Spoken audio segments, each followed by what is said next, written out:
So the biggest story on the internet this week is that artificially generated girlfriends are a thing. And I decided to try and put together some of the most important technologies that's been released, which is AI girlfriends and ChatGPT. So I realized AI will soon be able to generate hotter than reality looking women.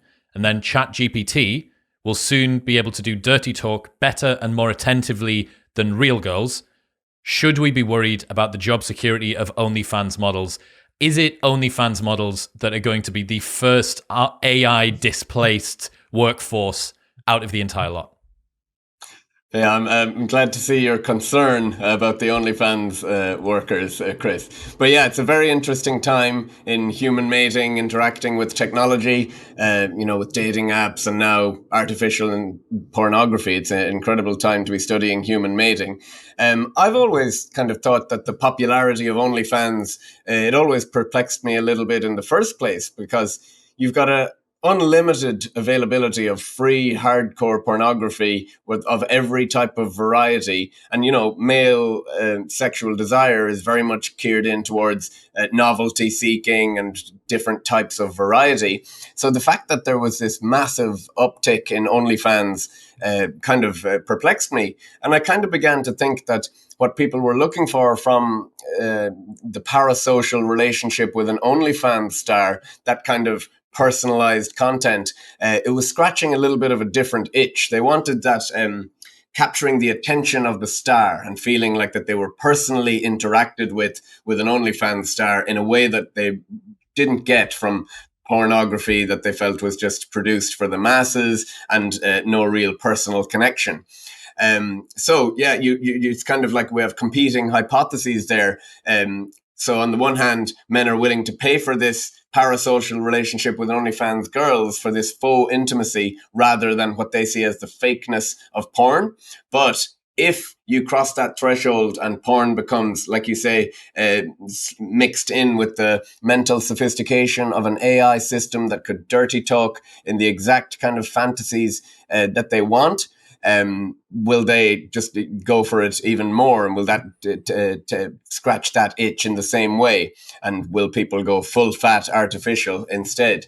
So it's hard to know which direction it will kind of go, but you can kind of maybe see a dystopian future where more and more men are retreating from interacting with the mating market or even interacting with real people now, and kind of living wholesale in these virtual worlds, and what that might do to people's kind of mating psychology or mating behavior of even competing in the mating market. Will they just retreat entirely? It's a dystopian kind of future.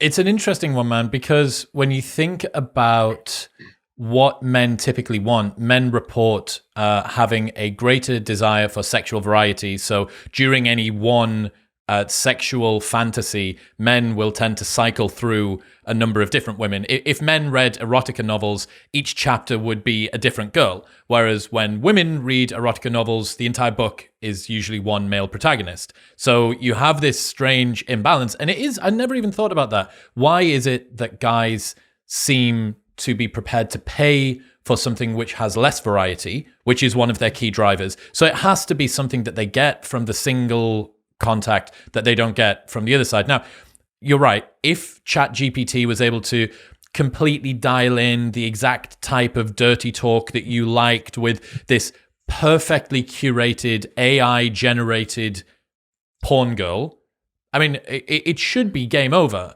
Now, I had a debate last night in one of our group chats that said what OnlyFans should do, if it really wants to become a multi-billion-dollar company, is to switch from being an agency, basically an online virtual agency, to being a tech company. If it can vertically integrate itself in with what is it that you want from your virtual girlfriend, these are all of the different parameters of how they can look. These are all the different parameters of how they can speak. These are all the different parameters of what they're going to say and do. And they can basically cut out this very effortful creator bit in the middle that they have to pay the lion's share of the money to. They could be the production company, they could be the star, and they could be the distribution medium. Now, I can see why that would upset some OnlyFans girls. That the displacement of you from your new job that has existed for a year and a half might be upsetting. But there was a tweet from Laura Lux who said, anyone who thinks AI-generated images of hot naked women is going to ruin the OnlyFans economy for real-life women has a fundamental misunderstanding of what OnlyFans is. People do not subscribe to my OnlyFans because they want to see a random naked woman. They subscribe to my OnlyFans because they want to see me naked, specifically based on a parasocial connection formed by following me on other social media platforms. Yeah, absolutely. It's a different type of itch being scratched. And it's that idea of capturing the attention of the porn star. It's for that brief 30-second clip that you pay for. She's focused on you. She says your name. Now, the question then becomes whether this AI could get sophisticated enough to satisfy that itch and make you feel known. But humans have this very strange kind of, well, not that strange, but it's called biophilia, which is defined as like an innate human instinct to connect with nature and kind of in love with being in communion with nature. And it's kind of like an almost naturalistic fallacy in this sense, that, you know, we sometimes think what's natural is best. So examples of this where it might not be best placed is you could reduce a lot of suffering by detethering yourself from nature. So I'll give you a couple of examples, and then we can maybe talk about the sex work and the OnlyFans if they were to follow that kind of route. So in vitro meat, you can now actually cultivate meat in a lab. So it's actually animal meat that you'd be eating, but no animal has to suffer or die. Yet some people still feel squeamish about this. They feel actually more squeamish about this cultivating meat in a petri dish, even though it's real meat. They might feel more squeamish about that than eating a dead animal who has had to suffer and die. So that's interesting.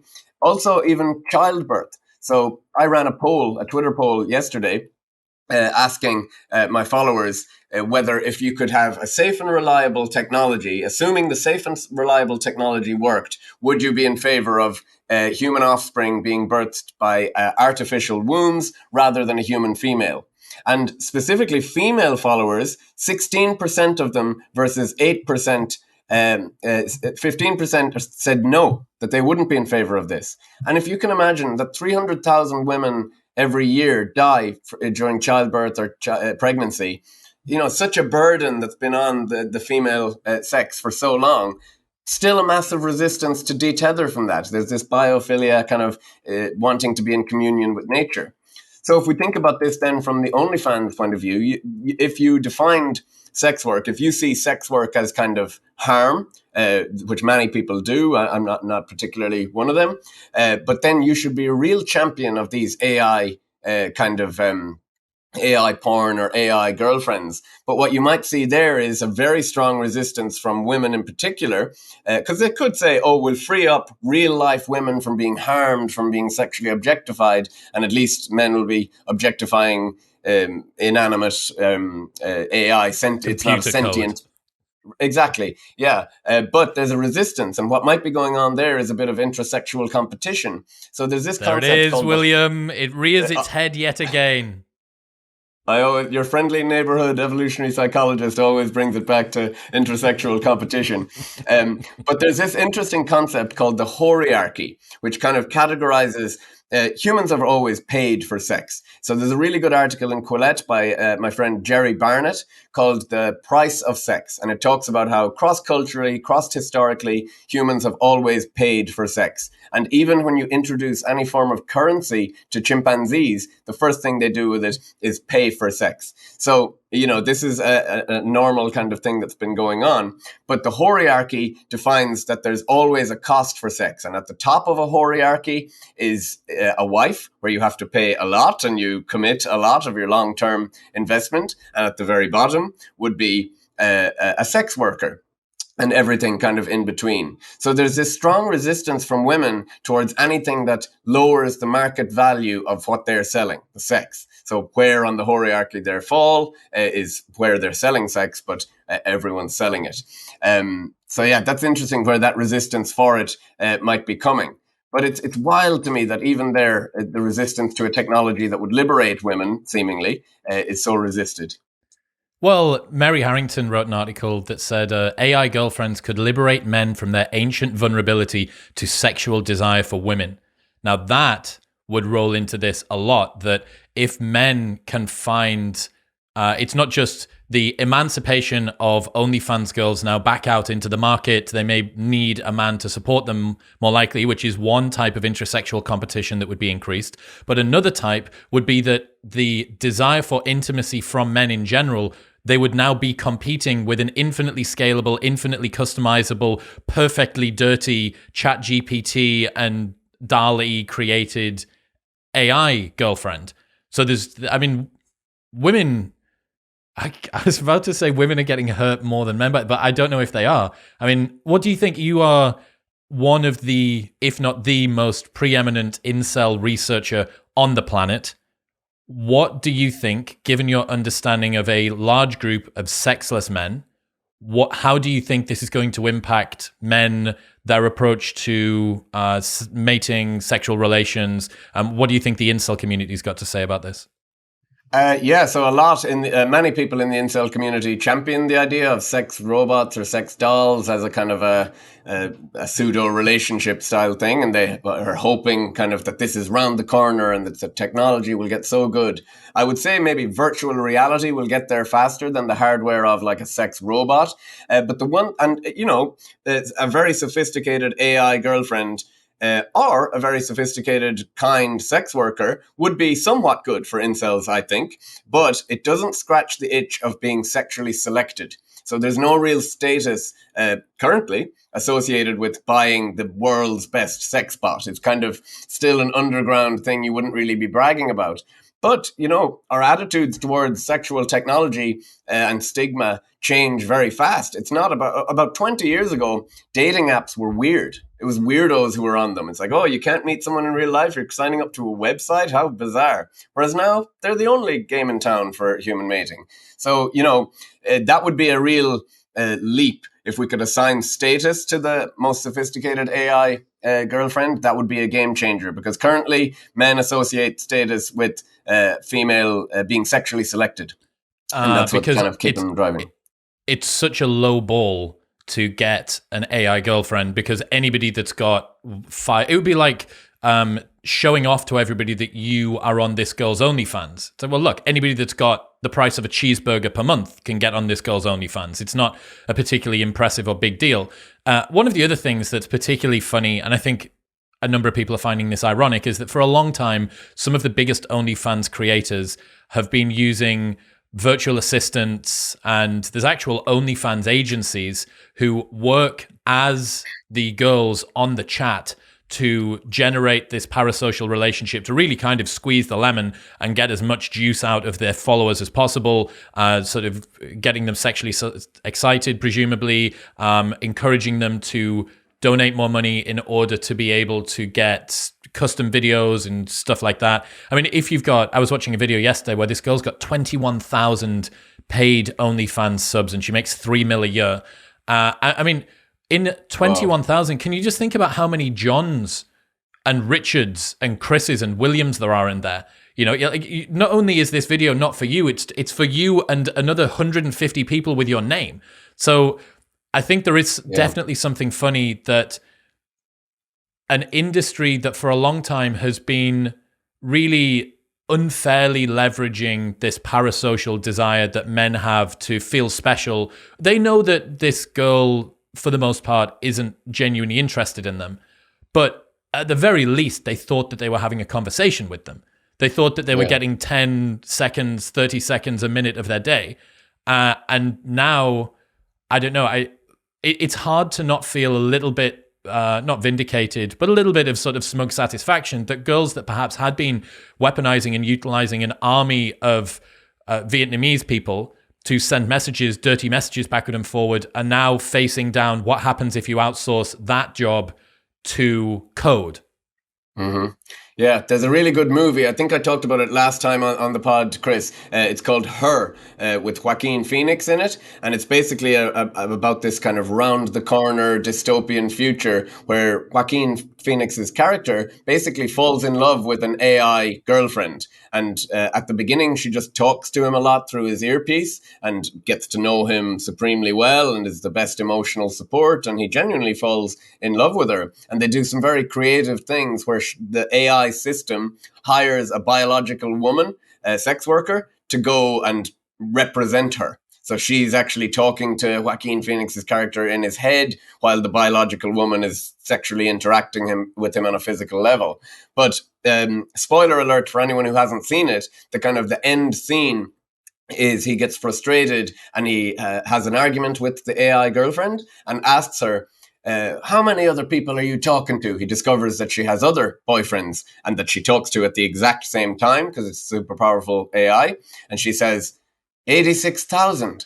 And it's just like the scales fall from his eyes and the emptiness of what he was kind of doing kind of becomes apparent. Another interesting thing. That's the selection, right? That's about the selection. Exactly, yeah. So it's kind of brought home to him how he's just a consumer, really, at the end of the day, whereas you can keep up some pretense of that. And maybe, like we all watch imaginary worlds entertainment on some level, and it doesn't demean a kind of a fantasy movie I watch to know that 86 million other people are watching it. So maybe that will be the level. But yeah, do I see it taking the place of being sexually selected? I'm not so sure. Another interesting thing that it might do, though, this AI kind of pornography, is that it could be an example of what's called supernormal stimuli. Have you heard of supernormal stimuli, Chris? Yes, that was the red dot on the beak. Fincher, what's the guy's name? Some sort of Norwegian name. Tinbergen. Tinbergen, that's it. I knew it. Yeah. So yeah, it basically describes a stimulus that elicits a stronger response than the response that it was evolved to give. So for example, sugary foods, they're so much crazy more sugary and sweet than we're evolved to actually consume, but they taste amazing to us. So it's this runaway stimulus. So that might happen with pornography, because even throughout nature, the male of many species is kind of typically easily fooled in the sexual domain. So there's the ultimate example of it is the male jewel beetle, which mistakenly thinks that broken beer bottles resemble the rear end of a female beetle, and it starts to try to mate with these empty bottles outside bars. So you wonder whether human beings interacting with this super normal stimuli of AI, artificially created pornography, will just create a crazy skewed sense of what's normal in terms of regular stimuli. Now, people make that claim about pornography and it doesn't seem to happen, but I just wonder whether virtual reality and that embodied cognition of actually feeling like you're interacting with your own body and everything compared to just visually through pornography, I wonder whether that will be a leap that will actually start to affect our mating psychology. That would be interesting, where the upper bound of this effect actually ends up breaking off. I mean, even if you've got an army of Vietnamese people sending messages and you're a hot girl that's able to spend her $3 million a year on upgrading, beautifying yourself and all of the surgery and all of the cosmetics that you need and an entire video team to make yourself look great, you're still limited by the laws of thermodynamics, right? There are things that you simply can't do. Whereas, in VR with perfectly rendered AI girlfriends that's bespoke for your particular fetish and has already been building this relationship with you over chat or perhaps even through voice, then you could integrate it again in the Her style thing. You go like, okay, we're now going to have sex whilst free falling. We're now going to have sex on the sun. We're now going to have sex underwater. Like all of these things that other girls literally can't do, that nobody could do, is going to present more of a challenge when it comes to the supernormal stimuli. And I do wonder what that's going to mean. Is it going to cause men to retreat from the mating market into this? Is this going to be sufficiently satisfying? Because at the moment, both of us, I think, are at least slightly on board with the male sedation hypothesis of why we're not seeing a ton of uproar amongst young men, even though they're more sexless than ever before. They don't seem to be acting out in the way that we might expect by being disruptive and causing problems, both societally and sexually.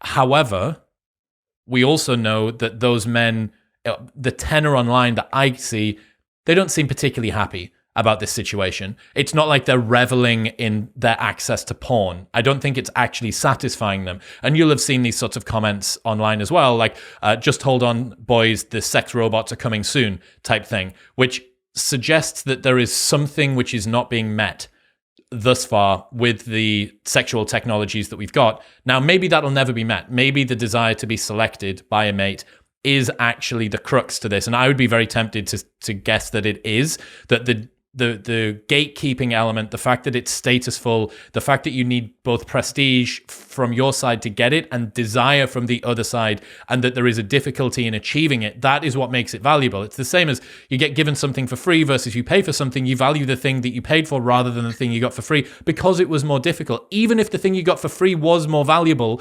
inherently, people are going to be prepared to give it away less readily. But it's definitely going to start to push that boundary, right? Guys at the moment that are sexless, that are retreating into porn, don't seem to be perfectly sexually satisfied with this titrated dose of fitness signals that they're getting, of these reproductive cues. And I wonder whether some combination of AI-generated chatbot and VR may fix that.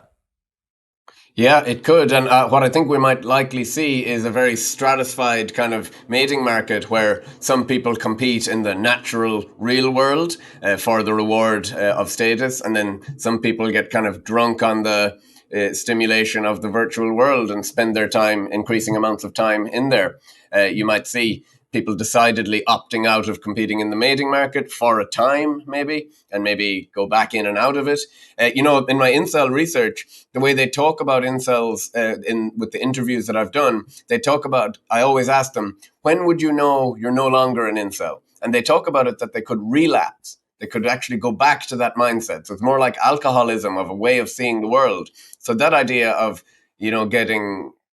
choosing to opt out of the mating market and into the virtual one for a time might be an option for many others. But like we say, that could actually have a pacifying effect on what are otherwise a really destabilizing portion of society. Now, it seems a bit bleak if that is the solution, but it could be having that pacifying effect. That's the scary thing about what this sort of technology does to men. I think that, your alternative to having this group of listless men fapping away in their apartment with no care or attention other than an AI girlfriend doesn't sound great. It does sound better than having them creating roving bands of high testosterone risk-taking guys, but only by a tiny, tiny margin, right? Useless men are only ever so slightly better for society overall than dangerous men. And the only reason for that is because we're in a time of peace. If we were in a time of war, if there was an alien civilization coming, you would say, okay, let's switch off all of the porn. Let's ramp up testosterone as much as we can. Let's turn off all of the television, all of the social media. Let's actually get men angry in some regard, and we can just direct that anger somewhere. Because if there was some sort of large-scale requirement to galvanize men to move forward into something, you have a very, very large subsection cohort of the male populace that are useless. Yeah, absolutely. Another a domain I'd like to see this applied could be dating coaching. So as you know, I still believe that there is space in the world for an ethical pickup artist industry to teach young men, maybe perhaps young men with autism, how to navigate a very kind of complex and dynamic mating market. Maybe learning about how to have good interactions might make, with an AI system in virtual reality, might make people more competent in the real world. And it wouldn't have to come at the expense of the trial and error of trying and failing, crashing and burning with real life women over and over again until you learn. You could simulate that all down. You could simulate it in the AI. Yeah. I love it. That could be one optimistic twist on it. Well, the precise reason that AI generated sex bot girlfriends are low status is the exact same reason why they make the perfect training ground for you to do well at trying to chat them up. Yeah. It's like practice there in the training ground and then go into the real world. And the collateral damage of real life women having incompetent kind of come on attempts, part of men's learning, is mitigated away. No one suffers in this development of competent men. Except for whoever has to read the code on the back end of all of these failed attempts from unfortunate young guys trying their different pickup lines. But yeah, I mean, if you were able to model effectively a woman's preferences, embed some neurolinguistic programming in there, some body language cues, some other, even be able to adapt what clothes you're wearing, how you're sitting, the sort of all of that stuff. If you could do that, it is kind of strange, right? When we look at mating, it's one of the most important things that people do, like where you live, what you do, and who you do it with, the three big questions that everybody has to answer in life. People, before they go out to play weekend kickball, have a practice session, right? They have a practice session where they're playing in a sandbox that aren't very high stakes. They're around a supportive group of people, or perhaps they're on their own. I mean, you can go into a batting cage and you can just have literally a robot throw a ball at you, and all that you need to do is practice your swing. I'm going to work on this part. I'm going to work on that part. You could video it yourself. You could watch that training footage back. I bet that there is AI software that will analyze your swing automatically for you and tell you where you're falling off. The same thing would happen. I used to play cricket for a long time. I know that you played Gaelic football. All of these things, in order to become good at any pursuit, especially one that's got high pressure and you don't get a second chance at, you need to actually spend some time practicing it. The problem is that most men don't get the opportunity to practice because the high wire act of actually practicing is so terrifying that they don't ever get to play around with it. That would be one of the most hopeful ways to actually a very surprisingly hopeful way to look at this problem. Yeah, and it actually annoys me when people kind of pretend that the mating market is so opaque that you can't learn anything about it. And it tends to be the people who are already mated or sexually successful anyway, that they just pretend, oh, it just happens when it happens. Stop thinking about it, bro. It'll just happen. And incels tear their hair out when men or women say this to them, because it doesn't happen without happening. I actually had a friend recently introduce me to his new girlfriend, and both of them there in the room told me, I don't know how it happened because neither of us were trying for it to happen. I wasn't trying to get with her and she wasn't trying to get with me. And I'm like, well, how did it happen then? So you have to actually consciously try. It doesn't just happen out of nowhere. But yeah, there's no training ground for men, or even this idea of learning about it is always framed as misogynistic. And it needn't be. I think it could be. And if you could mitigate away women's kind of discomfort through an AI system, that would be an optimistic twist on this. But the pushback to that, I can imagine, is people saying, well, look at the way men use porn now. They're not using it to learn about how to please women in the bedroom. Fair enough. But I think an AI system I think there would be a hunger for men to actually learn how to be competent lovers in the bedroom. And, there is a desire to do that. And I think you could learn from an AI system more than you can from watching pornography, which is only geared towards entertainment. I don't think there's a real market for educational pornography. But even men learning about how to please women is sometimes framed as misogynistic. I read a Cosmo article a few years ago where it talked about men enjoy giving women orgasms, and this is a problem. It's like, what? Why is this a problem? It's because if men enjoy pleasing women, it's bad. It strips it of the value. We should do it out of just duty. Like, silly. Oh, okay. I'm supposed to lambast myself. I'll get the cat o' nine tails out and I'll whip myself before I actually get cracking. Yeah, I mean, that's the fact that someone like whatever Cosmopolitan or Elle, Cosmopolitan is genuinely idiotic. Now it's so moronic. Some of the articles coming out of that Louise Perry found, how to sleep with him and not catch feels. Oh, how to disembody yourself from the single most sacred act that you can do in your life. Oh yeah, really great work there, creating freedom for your female readership, Cosmo. But the idea that it's, I could imagine that there is something alluring, especially to a Gen Z Cosmo type writer or editor, that my idea of them in the sort of hellhole that they work in, of a man who does do things out of duty, because it's a man who's incredibly pliable, right? It's a man who is absolutely no threat. He's got no agency or sovereignty. He's got no upward mobility or ability to enact anything really of his own. Whereas a man that does something maybe even almost out of fear, keeping the female physiology in a black box, like this is something that they're not supposed to be able to do, because if he could do that with you, then maybe he could do that with somebody else. But if he can only do it with you and you don't really actually maybe tell him quite what's going on, I mean, it's a horribly unhealthy way to categorize this.